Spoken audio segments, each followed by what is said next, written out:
Atlanta United Fan TV here with Devin. You know, I think we got the 3 points we needed today, and you know, we saw not the best performance to start it, obviously, but Josef Martinez, Josef Martinez definitely is a legend, man, at this point, man. And you know, with the MLS debut of Remedi, first MLS start for Carleton, it's not a bad day. It's not a bad day. 3 points is always a good thing. And let me say that. 3 points is always a good thing. But let's be real. We want to win Supporters Shield. We want to win MLS Cup.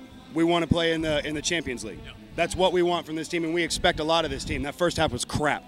That first half was awful. The fact that we were able to get the equalizer off of a great effort by Josef Martinez was amazing. I'm glad that we went in 1-1, because had we gone in 1-0, I would hope that somebody got their ass chewed. That second half was amazing. We played better. We played up to our potential. But I'm really tired of seeing Atlanta United play down to bad teams. Yeah. No, agreed. And I think that's maybe the issue is that, yeah, they come in looking for a draw. They bunker. It's what happens. And we finally, I guess, in a way, broke the bunker for this game at least. But I think it's because, but it took a goal. It took a goal. It took them scoring. It took us getting woken up. Yep. It took us getting punched in the mouth in order for us to go, oh, we need to play. Right. And DC United's a bad team. Call them what they are. They're 3-8-5. They played 16 games and they haven't won a quarter of them. So if they've been playing a lot away, though. Let's give them that. But if we're a team that's going to win the Supporters Shield, if we're a team that's going to potentially win the MLS Cup, that's a team that you need to beat 3-0, not 3-1. And that first goal is a mistake that can't happen against LAFC. It can't happen against NYC. It can't happen against Red Bulls, and it does. It does too often, and it happens against bad teams. And all that is lack of focus. Yeah, no, definitely. And I mean, it's lack of focus. We were completely cut open in the middle with that goal where, I mean, I'm sorry, but you know, Larry should have been in that middle position. Should have been there, and Golden Boy Andrew Carleton left Chris McCann with no cover. He was way too far forward. McCann was playing a 4-on-1. Areola found the perfect man, and that guy buried it. I forget who scored their goal, but he buried it past McCann. He was wide open too. He had the entire goal in front of him. So that's bad defending. And that's bad midfield defending. And if you're going to play a 3-5-2 with wingbacks, your wingbacks have to give your fullbacks cover. So in that instance, I'm hoping that's just a 17-year-old making a 17-year-old mistake.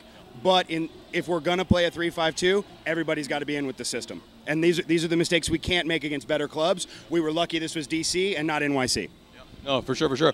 Now, in terms of you know, how Carleton even got to start to begin with, there were rumors, of course, started by this channel, of course. But yeah, I mean, it's essentially, like, do you think it's a PR move by the team to start Carleton? Or, I mean, because the official reason was that it was, you know, they decided not to for a personnel reason. Well, let's call it what it is. I mean, 15 matches in a row for Barco.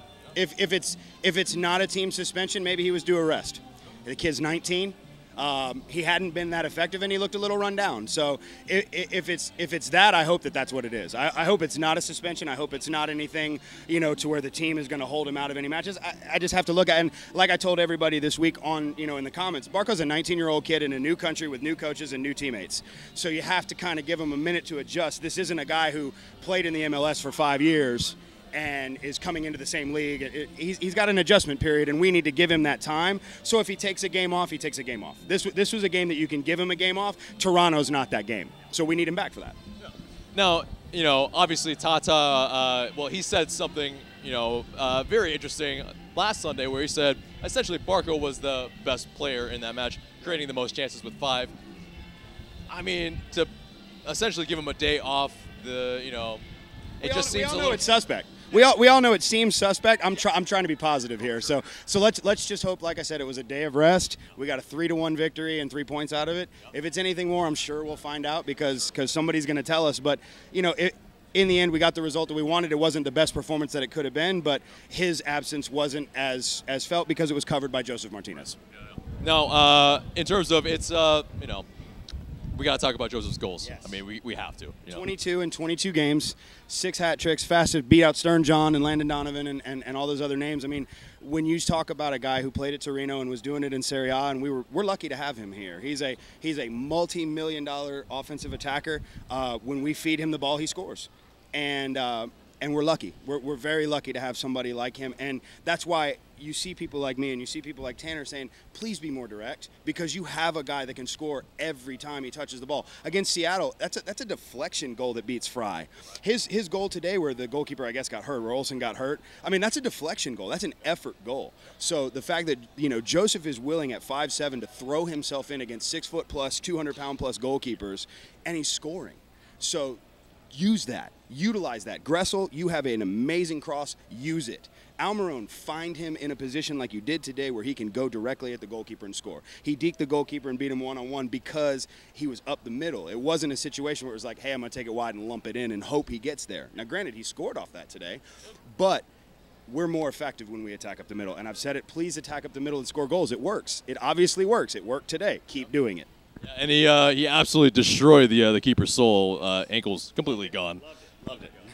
Yeah. Loved watching him. Like, he did a split and kind of look. You could just see him kind of put his head down afterwards as Josef like dribbles the ball in. I was hoping he would put it down and kind of head it in old school style, but Stern John style. But he didn't. So, but 3 goals by Martinez. We have a superstar and we need to feed him. He's hungry for goals.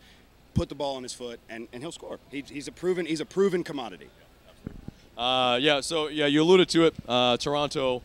Like, what are your expectations? I mean, it's, you know, they could be that kind of bogey because they're better than they have been showing, but it's, you know, they're still bottom dwelling. They're the team that was effectively hurt by the Champions League games. When you have high quality games against Tigres and you know, Liga MX squads and things like that, it hurt them in the league, and they're suffering because of it. So this is another team that I know that they have talent, but this is a team that we need to jump out on. And last year, I believe we tied them twice. We need to get 3 points. Anytime we play at Mercedes-Benz, it needs to be a fortress. It's we have the fan base, we have the team, we can put 3 points up on anybody that walks in this building. There should not be a difficult game for us when we play the way that we can play in Mercedes-Benz Stadium. That should be 3 points every time.